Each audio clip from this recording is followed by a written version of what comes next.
Hello guys, so this is Saurabh Kumar Nayak and you are watching Ecobus Commerce with me. And as we discussed last time that there will be few vacancies in Central Board of Secondary Education, CBSE. So I think that these vacancies are full of commerce.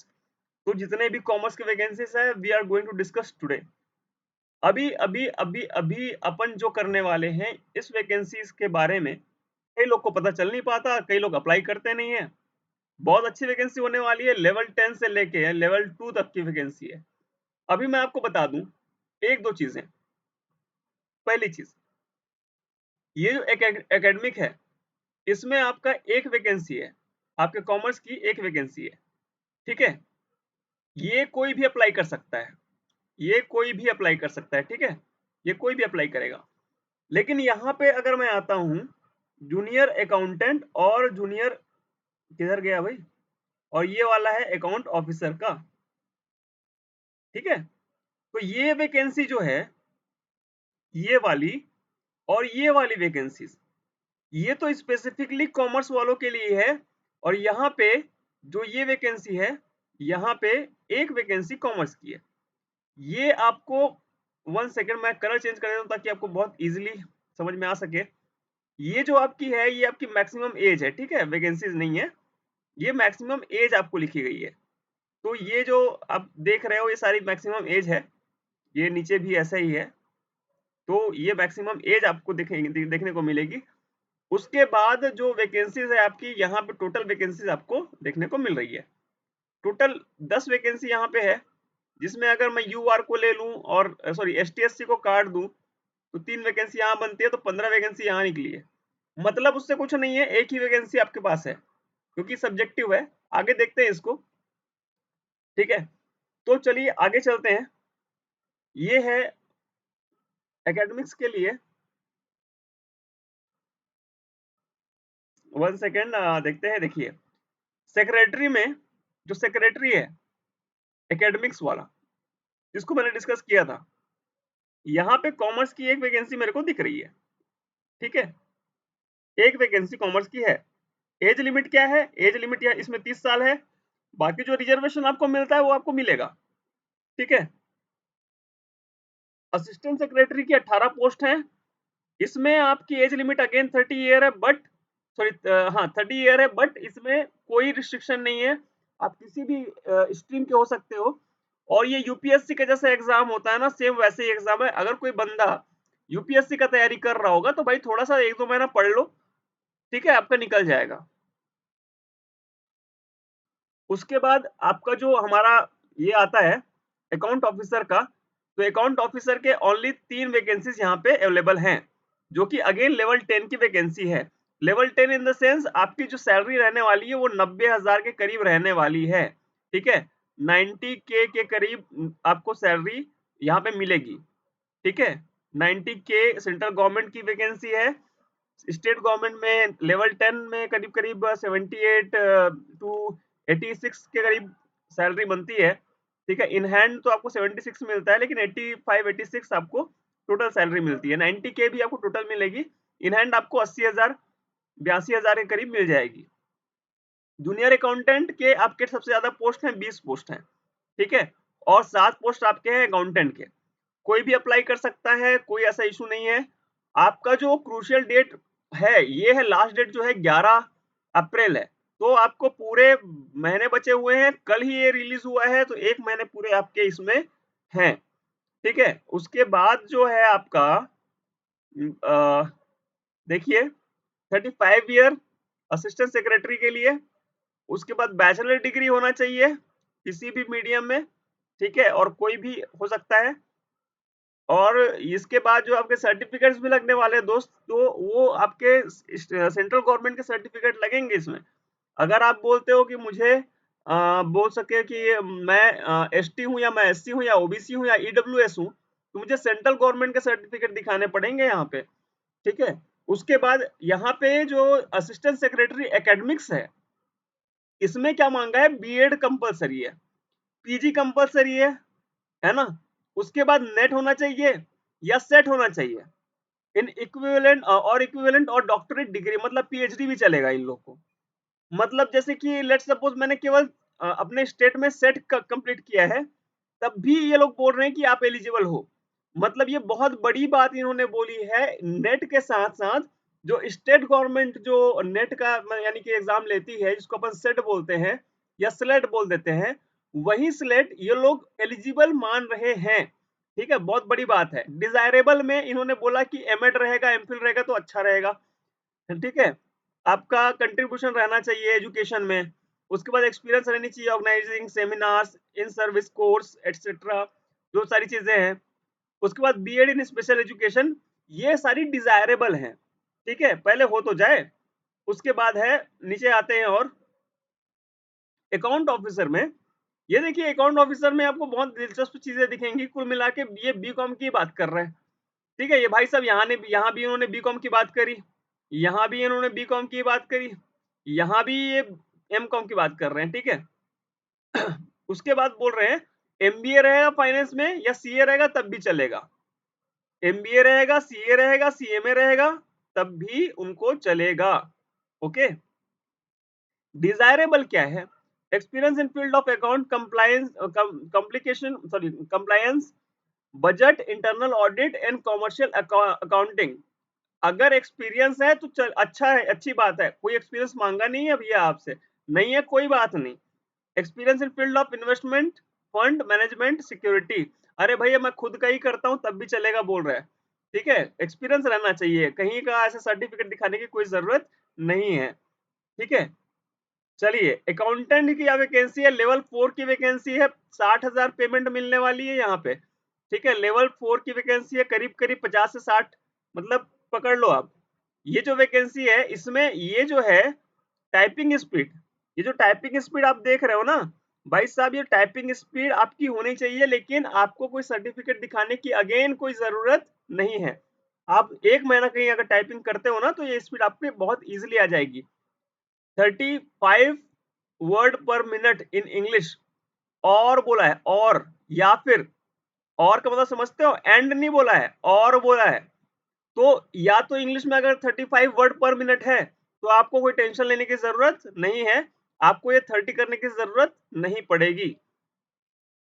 30 year इसमें accountant का है maximum age. 7 post इसमें निकले हैं junior accountant के, जहां पे 20 post हैं। यहाँ पे केवल और केवल क्लास 12th मांगा है, और क्लास 12th में अगर आपने कॉमर्स लेके पढ़ाई करी है या फिर आपने एमए करा हुआ है, मतलब आपने अगर बीए किया हुआ है लेकिन इकोनॉमिक्स में BA sorry 12th pass out किया हुआ है इकोनॉमिक्स में, ठीक है, तो आप इसमें दिला सकते हो। क्योंकि ये बोला है कि वन ऑफ दी सब्जेक्ट बोलने का मतलब कोई भी एक सब्जेक्ट रहेगा तब भी चलेगा। अगेन टाइपिंग स्पीड बोली है, हिंदी में 30 और इंग्लिश में 35, कोई भी एक। ठीक है, ये दोनों चीजें आप क्लियर कर लो। एज यहाँ पे देख लेना 27 ईयर है। अगर ओबीसी वाले मेरे भाई अप्लाई करते हैं तो 30 साल के अंदर अप्लाई कर सकते हैं। 30 के अगर अबाव चला गया है 11/4/2024 को आपका, तो आप नहीं कर पाओगे। देखिए रिजर्वेशन भी अपन देख लेते हैं। एसटी एससी में 5 साल का रिजर्वेशन, ओबीसी में 3 साल का, पीडब्ल्यूडी में 10 साल का है।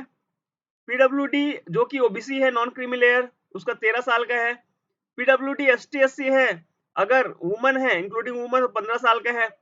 अगर एक्स सर्विसमैन है तो ग्रुप ए बी के लिए 5 साल का एक्स्ट्रा रिलैक्सेशन, और ग्रुप सी के लिए इन्होंने कुछ बोला है कि 3 साल का करीब, है ना, 3 साल का करीब रिलैक्सेशन इनको मिलेगा। लड़कियों के लिए, महिलाओं के लिए 10 साल का रिलैक्सेशन है।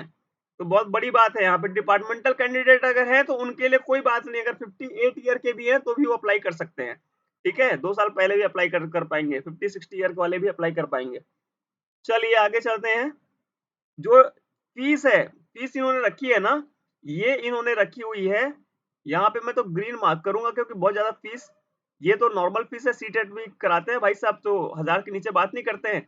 इन्होंने ग्रुप बी और सी के लिए रखा है 800 रुपए का, और ग्रुप ए के लिए इन्होंने रखा है 1500 रुपए का। मतलब अगर आप क्या बोलते हैं, अगर आप सेक्रेटरी के लिए अप्लाई करते हो, अगर आप अकाउंट ऑफिसर के लिए अप्लाई करते हो तो 1500 रुपए देने पड़ेंगे आपको। लेकिन अगर आप अकाउंटेंट की बात करते हो, जूनियर अकाउंटेंट की बात करते हो, तो आपको केवल 800 रुपए पे करने पड़ेंगे। मोड ऑफ पेमेंट ऑनलाइन रहेगा, सारा से सारा आप ऑनलाइन फिल करेंगे आपका डेटा। और उसके बाद ये रहा आपका जो सिलेबस है वो। रिटन एग्जाम होंगे, है ना? जो आपके लेवल 10 के पोस्ट है उसमें टीयर 1 टीयर 2 करके 2 एग्जाम होंगे। तो टीयर 1 में आपका ऑब्जेक्टिव क्वेश्चन रहेगा जिसमें आपका current affair, general mental ability, arithmetical numerical ability, general Hindi, comprehension English, ये आपका रहेगा basic knowledge of computer operation. तो टोटल 300 नंबर के क्वेश्चन रहेंगे और टोटल 150 क्वेश्चन यहाँ पे पूछे जाएंगे। और 150 क्वेश्चन 2.5 घंटे में पूछे जा रहे हैं। मजे की बात ये है। ठीक है, बहुत अच्छा टाइम मिल रहा है, बहुत गलत टाइम नहीं है इसको। चलिए आगे चलते हैं। टीयर 2 में जो आपका एग्जामिनेशन होने वाला है वो आपका जो करंट अफेयर मैंने पहले ही बोला, यूपीएससी लेवल का आपका होने वाला है।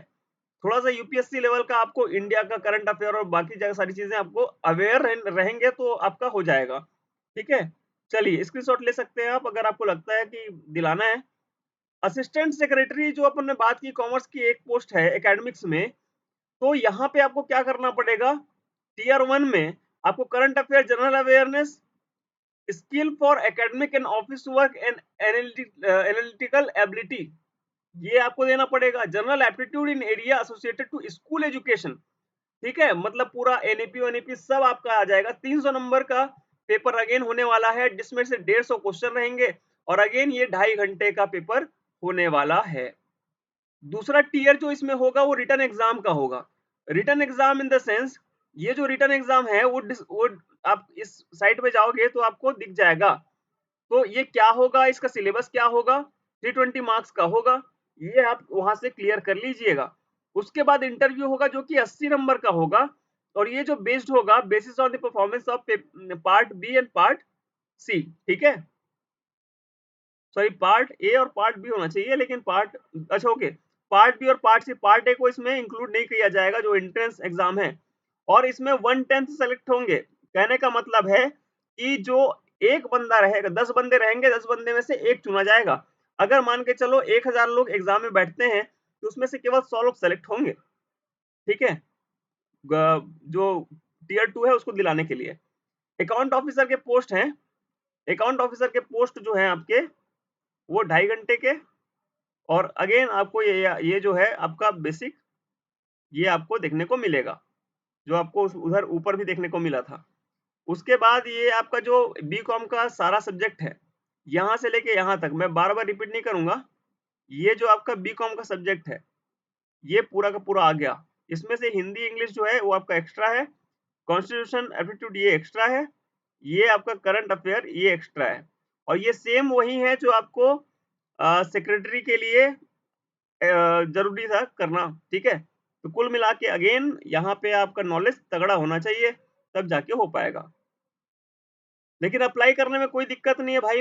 अगर आप चाहते हो, इंजीनियर्स के लिए भी पोस्ट है, इंजीनियर जूनियर इंजीनियर के लिए, तो जूनियर इंजीनियर के लिए भी यहाँ पे बहुत सारे पोस्ट हैं। और आप देख सकते हैं उन लोग का भी एग्जाम पैटर्न अच्छा खासा ही है। चलिए आगे चलते हैं, अकाउंटेंट की बात करते हैं। अकाउंटेंट में अगर आप आओगे तो अकाउंटेंट में आपका क्या जाता है, यही आपका जो बेसिक है पार्ट ए, है ना, वही रहेगा। पार्ट 2 पार्ट 3 पार्ट 4, तो पार्ट 4 आपका सब्जेक्टिव है। बाकी पार्ट 1 2 3 जो है वो कॉमन रहेगा और ये सब्जेक्ट वाला रहेगा। और यहाँ पे क्या है, 2.5 घंटे मिल रहे हैं अगेन 150 क्वेश्चन के लिए। और इसके बाद जूनियर अकाउंटेंट की बात चल रही है। जूनियर अकाउंटेंट में जो है आपका 2 घंटे मिलेंगे। ठीक है, 120 क्वेश्चन रहेंगे। और ये 12वीं वालों के लिए तो बहुत ज्यादा ये नहीं है, 11 12 का पूरा सिलेबस है। और इन लोग का जो पार्ट 1 2 3 है वो भी बहुत इजीली पूछा जाएगा, बहुत ज्यादा टफ पूछा नहीं जाएगा इन लोग से। चलिए आगे चलते हैं, और मुझे लगता है कि इतना काफी रहेगा आपके लिए आज के लिए। Thank you so much, this Saurabh Kumar Nayak. You are watching Ecobus Commerce. Subscribe the channel, like the video, and share the video if you are watching this video for someone else. Okay, thank you so much. Good night.